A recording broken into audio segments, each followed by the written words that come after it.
Shalom, selamat pagi Bapak Ibu Saudara yang terkasih dalam Yesus Kristus. Pagi hari ini kembali kita akan merenungkan kebenaran firman Tuhan. Sebelumnya mari kita berdoa. Bapa, terima kasih untuk pemeliharaan-Mu dalam sepanjang istirahat malam hingga pagi hari ini. Terima kasih untuk hari yang baru. Tuhan, tolong kami agar hari ini tidak berlalu begitu saja tanpa kami melakukan hal yang bermakna bagi Tuhan dan sesama. Pagi ini kami mau merenungkan firman-Mu.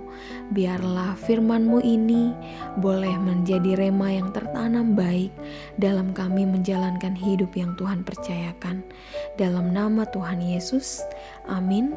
Perenungan kita pagi hari ini terambil dari 2 Timotius 2 ayat 20 sampai 26 dengan satu tema, yaitu perabot yang berguna.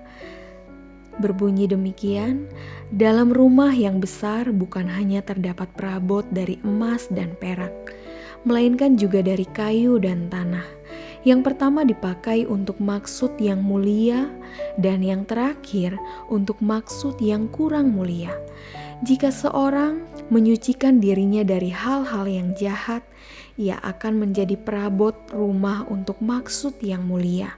Ia dikuduskan, dipandang layak untuk dipakai tuannya, dan disediakan untuk setiap pekerjaan yang mulia.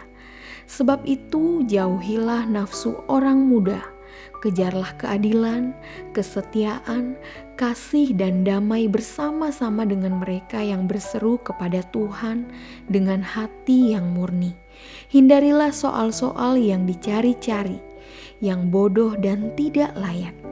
Engkau tahu bahwa soal-soal itu menimbulkan pertengkaran. Sedangkan seorang hamba Tuhan tidak boleh bertengkar, tetapi harus ramah terhadap semua orang. Ia harus cakap mengajar, sabar, dan dengan lemah lembut dapat menuntun orang yang suka melawan. Sebab mungkin Tuhan memberikan kesempatan kepada mereka untuk bertobat dan memimpin mereka sehingga mereka mengenal kebenaran. Dan dengan demikian mereka menjadi sadar kembali karena terlepas dari jerat iblis yang telah mengikat mereka pada kehendaknya. Bapak, Ibu, Saudara yang terkasih, seorang pendeta pernah menyampaikan renungan dengan ilustrasi yang menarik tentang dua buah gelas. Gelas yang pertama adalah gelas kristal. Gelas yang kedua adalah gelas plastik yang murah.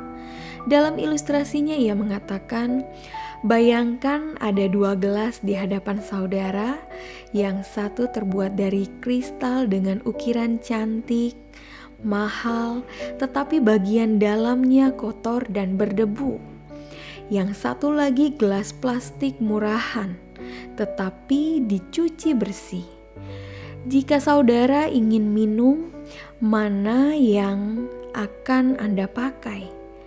Saya yakin Anda memilih gelas yang murah tetapi bersih. Gelas semewah apapun, jika dalamnya kotor dan berdebu, menjadi tidak berguna. Bapak, Ibu, Saudara yang terkasih, sadarkah kita bahwa sesungguhnya setiap anak Tuhan adalah gelas kristal?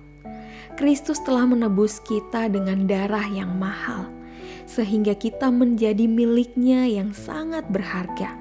Itu sebabnya Tuhan ingin memakai kita menjadi alatnya untuk menyalurkan air hidup kepada orang-orang di sekitar kita. Namun, itu akan terhalang jika kita tidak rajin membersihkan debu yang mengotori hati dan hidup kita. Agar dapat dipakai Tuhan, kita harus hidup dalam kekudusan, tak membiarkan hawa nafsu mencemari dan menguasai hati kita. Tuhan meminta kita menjadi kudus dalam seluruh aspek hidup, bukan hanya di gereja, melainkan juga di tempat kerja dan dalam keluarga. Kata kudus berarti terpisah atau berbeda.